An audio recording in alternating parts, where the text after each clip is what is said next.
PSC പോലെയുള്ള മത്സര പരീക്ഷകളിൽ ക്വസ്റ്റ്യൻ വരുന്ന ഒരു പ്രധാന ഭാഗമാണ് ബ്രിട്ടീഷുകാർ ഇന്ത്യയിൽ നടപ്പിലാക്കിയ നികുതി നയങ്ങൾ ഏതൊക്കെയാണെന്ന്.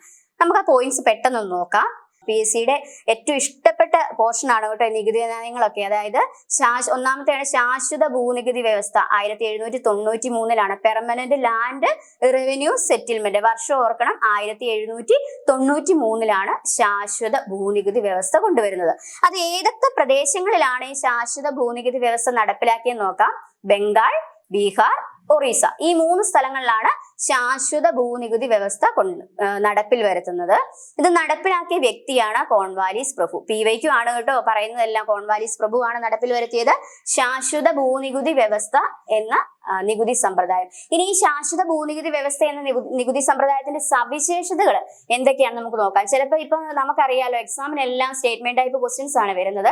അപ്പൊ ചിലപ്പോൾ താഴെ തന്നിരിക്കുന്നതിൽ ഇതിന്റെ സവിശേഷതകൾ അല്ലാത്തത് അല്ലെങ്കിൽ സവിശേഷതകളായത് അങ്ങനെയൊക്കെ ക്വസ്റ്റ്യൻ വരും. അപ്പൊ നമ്മൾ ഈ ചെറിയ പോയിന്റ്സ് ആയിട്ട് ഇതെല്ലാം പഠിച്ചു വെച്ചെങ്കിൽ മാത്രമേ നമുക്ക് സ്റ്റേറ്റ്മെന്റ് ടൈപ്പ് ക്വസ്റ്റ്യൻസ് വരുമ്പോൾ ആൻസർ ചെയ്യാൻ പറ്റുള്ളൂ. അപ്പൊ ഇതിന്റെ സവിശേഷതകൾ എന്തൊക്കെയാണെന്ന് നമുക്ക് നോക്കാം. ഭൂവുടമകളായിരുന്ന സെമീന്ദാർമാർ, ഭൂമിയുടെ ഉടമകളെ വിളിച്ചിരുന്ന സെമീന്ദാർമാർ എന്നായിരുന്നു. അവര് ബ്രിട്ടീഷുകാർക്ക് വേണ്ടി ഉയർന്ന നിരക്കിൽ നികുതി പിരിക്കുന്ന ഒരു പ്രത്യേകത. അതാണ് അതിന്റെ ഏറ്റവും വലിയൊരു പ്രത്യേകതയായിട്ട് പറയുന്നത്. പിന്നെ വിളവിലുള്ള ഏറ്റക്കുറച്ചിലുകൾ പരിഗണിക്കാതെ നിശ്ചിത തുക കർഷകർ നിർബന്ധമായ നികുതിയായി നൽകണം. അതായത് കൃഷിയല്ലേ, അപ്പം വിളവിൽ ഏറ്റക്കുറച്ചിൽ വരും. ചിലപ്പോൾ ഒരു തവണത്തെ കൃഷി നല്ല ലാഭകരമായാൽ അടുത്ത തവണത്തെ എങ്ങനെ ആകണമെന്നില്ലല്ലോ. അപ്പൊ വിളവിൽ എങ്ങനെ ഏറ്റക്കുറച്ചിലുകൾ വന്നാലും അത് പരിഗണിക്കാൻ ഇവർ തയ്യാറാകുന്നില്ല.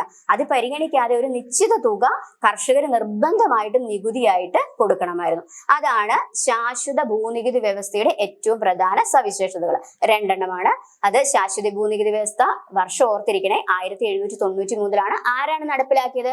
കോൺവാലിസ് പ്രഭു ആണ്. എവിടെയൊക്കെയാണ്? ബംഗാൾ, ബീഹാർ, ഒറീസ. ഇനി അടുത്ത ഒരു നികുതി സമ്പ്രദായമാണ് റയട്ട് വാരി. ഇതൊക്കെ എപ്പോഴും ക്വസ്റ്റ്യൻ വരുന്ന മേഖലയാണ് കേട്ടോ. അതിന്റെ ഇമ്പോർട്ടൻസ് കൊടുത്ത് തന്നെ നിങ്ങൾ പഠിക്കണം. ദക്ഷിണേന്ത്യയിലും ഡെക്കാണിലുമാണ് റയട്ട് വാരി സമ്പ്രദായം നിലവിൽ വരുന്നത്. 1820 കേട്ടോ വർഷമൊക്കെ ചോദിച്ചാൽ മാർക്ക് കളയരുതേ. 1820. ആരൊക്കെയാണ് നോക്കാം. തോമസ് മൺട്രോയും അലക്സാണ്ടർ റീഡുമാണ് ഈ നികുതി സമ്പ്രദായം കൊണ്ടുവരുന്നത്. അതിന്റെ പ്രത്യേകതകൾ നോക്കിയേ. കർഷകരെ ഭൂവുടമകളായിട്ട് പരിഗണിച്ചു. ഒന്നാമത്തെ പ്രത്യേകതയാണ് കർഷകരെ ഭൂമിയുടെ ഉടമകളായി പരിഗണിച്ചു. അങ്ങനെ പരിഗണിച്ചത് കൊണ്ട് എന്ത് സംഭവിച്ചു? ബ്രിട്ടീഷുകാർ ഈ കർഷകരിൽ നിന്ന് നേരിട്ട് നികുതി പിരിച്ചു.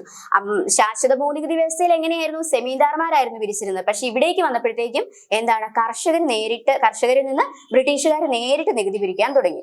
അതുപോലെ അങ്ങനെ നികുതി കൊടുക്കാൻ വീഴ്ച, ചിലർക്ക് നികുതി കൊടുക്കാൻ മടി കാണുമല്ലോ, അല്ലെങ്കിൽ ഇല്ലായിരിക്കും. അപ്പൊ അങ്ങനെ നികുതി നൽകുന്നതിൽ വീഴ്ച വരുത്തിയ കർഷകരുടെ ഭൂമി ബ്രിട്ടീഷുകാരെ പിടിച്ചെടുത്തു.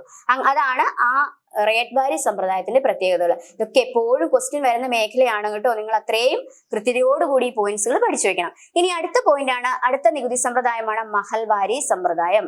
മഹൽവാരി സമ്പ്രദായം 1822 വരുന്നത്. എവിടെയൊക്കെയാണെന്ന് നോക്കിയേ. ഉത്തരേന്ത്യ, മധ്യേന്ത്യ, പഞ്ചാബ്, ഈ 3 പ്രദേശങ്ങൾ ഇവര് പിടിച്ചെടുത്ത സ്ഥലങ്ങളിലെല്ലാം ഇങ്ങനെ നികുതി കൊണ്ടുവരികയാണ്. അപ്പൊ ഉത്തരേന്ത്യയിലും മധ്യേന്ത്യയിലും പഞ്ചാബിലും ഒക്കെ ഈ നികുതി സമ്പ്രദായം, മഹൽവാരി സമ്പ്രദായം കൊണ്ടുവന്നു. ഹോൾട്ട് മെക്കൻസി ആണ് ഈ മഹൽവാരി സമ്പ്രദായം കൊണ്ടുവരുന്നത്. അതിന്റെ പ്രത്യേകതകളും സവിശേഷതകളും നോക്കാം. ഗ്രാമത്തെ ഒരു യൂണിറ്റ് ആയി കണക്കാക്കിയാണ് നികുതി പിരിച്ചത്. അവര് ഗ്രാമത്തെ ഒരു യൂണിറ്റ് ആയിട്ട് പരിഗണിക്കുന്നു, എന്നിട്ട് അവിടെ നിന്ന് നികുതി പിരിക്കുന്നു. ഇനി രണ്ടാമത്തെ സവിശേഷതയാണ് നികുതിയിൽ വീഴ്ച വരുത്തുന്ന ഗ്രാമത്തെ ബ്രിട്ടീഷ് ഇന്ത്യയോട് കൂട്ടിച്ചേർക്കുന്നു. അപ്പൊ നികുതി കൊടുക്കാൻ തയ്യാറാവുന്നില്ല അല്ലെങ്കിൽ നികുതിയിൽ വീഴ്ച വരുത്തുകയാണെങ്കിൽ ആ ഗ്രാമത്തെ എന്ത് ചെയ്യും? ബ്രിട്ടീഷ് ഇന്ത്യയോട് കൂട്ടിച്ചേർക്കും. അതാണ് അതിന്റെ സവിശേഷതകൾ. ഈ പോയിന്റ്സുകൾ ഒന്ന് ക്ലിയർ ആയിട്ട് പഠിച്ചു വെക്കുക. കാരണം എല്ലായ്പ്പോഴും ക്വസ്റ്റ്യൻ വരുന്ന ഒരു ഭാഗമാണിത്. ഈ ഭാഗത്ത് നിന്ന് ക്വസ്റ്റ്യൻ വന്നാൽ മാർക്ക് നഷ്ടപ്പെടുത്തി കളയരുത്.